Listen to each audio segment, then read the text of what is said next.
गांव में एक बहुत पुरानी गुफा थी। उस गुफा के आसपास कोई भी जाने की हिम्मत नहीं करता था, क्योंकि गांव वालों का मानना था कि वह खूनी गुफा है। जो भी उस गुफा में जाता है वह फिर कभी लौट के वापस नहीं आता। फिर एक दिन की बात है, रामू जंगल में लकड़ियां काटने जाता है। वह लकड़ियां काट कर जंगल से वापस आ रहा होता है, तभी बहुत तेज बारिश शुरू हो जाती है। उसकी सारी कटी हुई लकड़ियां भीगने लगती हैं। अरे ये क्या? जब मैं सुबह निकला था तब तो बारिश के कोई आसार नहीं दिख रहे थे। अब अचानक ये बारिश कहाँ से शुरू हो गई? अब क्या करूं? तभी उसे एक गुफा दिखाई देती है। अरे यह तो वही खूनी गुफा है। इसमें तो जो जाता है वह कभी लौट के नहीं आता। अब मैं क्या करूं? इस गुफा में जाऊं या ना जाऊं? मेरे पास कोई दूसरा रास्ता तो है नहीं। एक काम करता हूँ, थोड़ी देर इस गुफा में रुक जाता हूँ। रामू उस गुफा के अंदर चल देता है।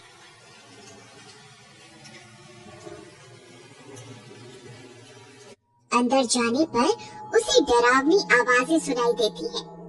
वह इधर उधर देखता है, किंतु उसे कोई भी दिखाई नहीं देता। फिर वह थोड़ा और अंदर की ओर चला जाता है और फिर कभी वापस लौट के नहीं आता। उधर गांव में रामू की पत्नी और उसका बेटा चिंटू उसका इंतजार करते रहते हैं। लेकिन पूरी रात गुजर जाती है और रामू घर वापस नहीं आता। फिर अगले दिन सुबह होने पर रामू की पत्नी और उसका बेटा गांव वालों के पास जाते हैं और उन्हें रामू के लापता होने के बारे में बताते हैं।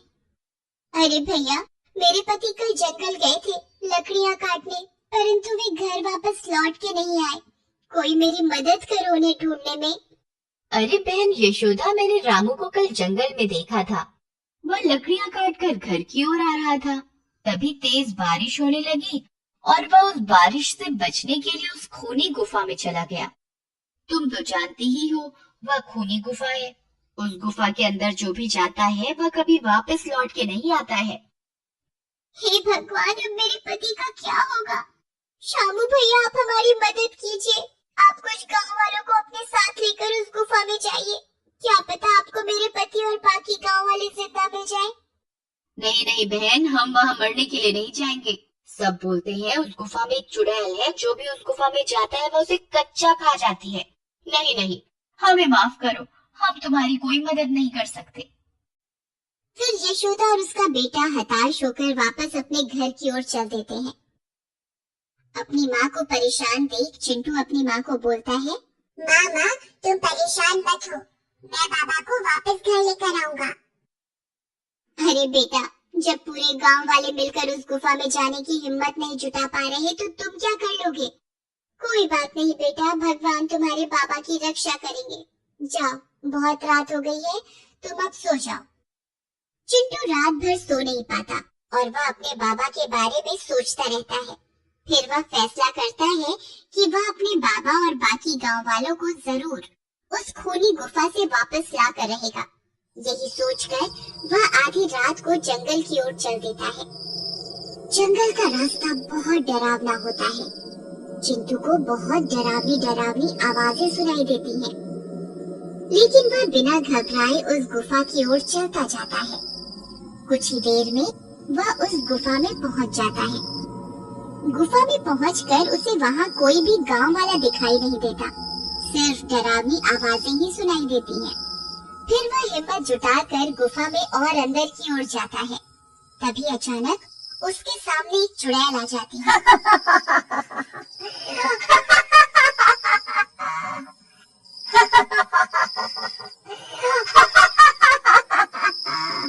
अरे ये कौन है जो इस गुफा में मरने के लिए आया है?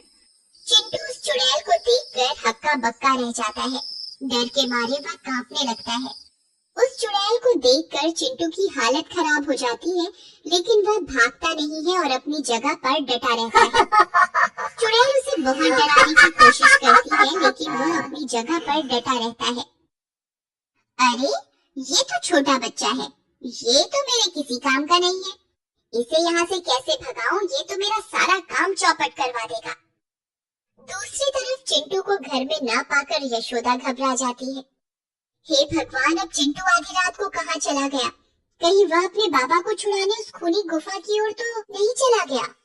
हे भगवान, अब मैं क्या करूं? फिर वह भागती हुई शामू के घर जाती है और उससे मदद मांगती है। भैया चिंटू घर से लापता है। वह अवश्य ही अपने बाबा को बचाने के लिए उस खूनी गुफा की ओर गया होगा। कृपा करके मेरी मदद कीजिए। फिर शामू भागकर बाकी के गांव वालों के पास मदद मांगने जाता है। अरे भाई कालिया, चिंटू भी उस खूनी गुफा की ओर चला गया है। अब हम सबको मिलकर उसकी मदद करनी चाहिए। अगर एक बच्चा अकेला आधी रात को उस जंगल में खूनी गुफा में जाने की हिम्मत दिखा सकता है तो हमें अपने आप पर शर्म करनी चाहिए। तुम सही कह रहे हो शामू। चिंटू की हिम्मत को देखकर मुझ में भी हिम्मत आ गई। चलो हम सब उस खूनी गुफा में चलते हैं, जो होगा देखा जाएगा। यही सोचकर कुछ गांव वाले मिलकर उस खूनी गुफा की ओर जाते हैं। दूसरी तरफ वह चुड़ैल चिंटू को वहां से डराकर भगाने की कोशिश करती रहती है, परंतु चिंटू अपनी जगह से नहीं हिलता। अरे मूर्ख बालक, क्या तुझे मुझसे डर नहीं लगता? मैं तुझे कच्चा ही खा जाऊंगी। मैं तुझे आखिरी बार बोल रही हूँ, यहाँ से चला जा, नहीं तो अच्छा नहीं होगा। हे चुड़ैल, मैं अपने बाबा से बहुत प्यार करता हूँ। अगर वे मेरे लिए अपनी जान दे सकते हैं तो मैं उनके लिए अपनी जान देने को तैयार हूँ। मैं उन्हें लिए बगैर यहाँ से नहीं जाऊंगा। अब मैं तुमसे नहीं डरता। तुम्हें जो करना है कर लो। अरे यार, ये तो बहुत बहादुर है। यहाँ से जाने का नाम ही नहीं ले रहा। कहीं मेरी सच्चाई सबके सामने ना आ जाए। अब मैं क्या करूं? तभी सब गांव वाले हाथों में मशाल लिए वहां पहुंच जाते हैं। अरे बाप रे, यहाँ तो चुड़ैल है। अरे दैया रे दैया, भागो यहाँ से वरना ये चुड़ैल हम सबको खा जाएगी। सभी गांव वाले बहुत डर जाते हैं। अरे मूर्खों, डरो नहीं। देखो चिंटू उस चुड़ैल के पास ही खड़ा है। अगर ये चुड़ैल को खाना होता तो अब तक ये चिंटू को खा चुकी होती। जरूर दाल में कुछ काला है। तभी सब गांव वाले चिंटू के पास जाकर उसके साथ खड़े हो जाते हैं। लगता है आज तुम सबकी मौत तुम्हें यहाँ खींच कर ले आई है। हे चुड़ैल, चिंटू की हिम्मत देखकर हम सब में भी तुम्हारा सामना करने की हिम्मत आ गई है।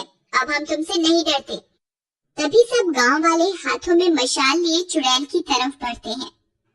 अरे ये क्या, ये सब तो मेरी तरफ ही आ रहे हैं। अब तो मुझे यहाँ से भागना ही पड़ेगा। अरे देखो देखो, ये चुड़ैल तो दुम दबाकर भाग रही है। लगता है ये कोई चुड़ैल नहीं है, जरूर दाल में कुछ काला है। चलो इसका पीछा करते हैं। सब गांव वाले चुड़ैल का पीछा करते हैं। तभी चुड़ैल का पीछा करते करते गांव वाले ऐसी जगह पहुंच जाते हैं जहां उन्हें बाकी के सारे गांव वाले मिल जाते हैं। वे सारे खुदाई का काम कर रहे होते हैं। वे लोग उन गांव वालों को अपनी ओर आता देख खुश हो जाते हैं और अपनी आप बीती बताते हैं। कालिया, अरे भाई घनश्याम, तुम सब लोग यहाँ खुदाई का काम क्यों कर रहे हो? और तुम सब लोग वापस गांव क्यों नहीं आए पिछले 2 महीनों से?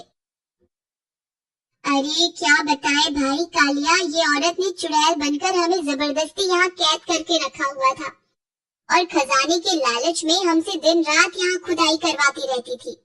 जब भी कोई गांव वाला हमारी तलाश में इस गुफा की ओर आता तो यह उसे डरावनी आवाजें निकालकर यहाँ से भगा देती थी और उसे अंदर नहीं आने देती थी। और जो कोई भी अंदर आ जाता था तो उसे भी कैद करके यहाँ खुदाई के काम में लगा देती थी। तब सब गांव वाले मिलकर उस चुड़ैल को पकड़ लेते हैं। मुझे माफ कर दो, मैं खजाने के लालच में तुम सबको डराती थी। मैं कोई चुड़ैल नहीं हूँ। मुझे मेरी गलती का एहसास है। तुम मुझे जो भी सजा दोगे मुझे मंजूर है। कोई बात नहीं, तुम्हें तुम्हारी गलती का एहसास हो गया, यही बहुत है। मॉरल, हमें कभी भी डरना नहीं चाहिए और किसी भी भूत चुड़ैल में विश्वास नहीं करना चाहिए। ये कहानी कहीं ना कहीं अगर आपके दिल को छुए तो प्लीज लाइक जरूर कीजिएगा।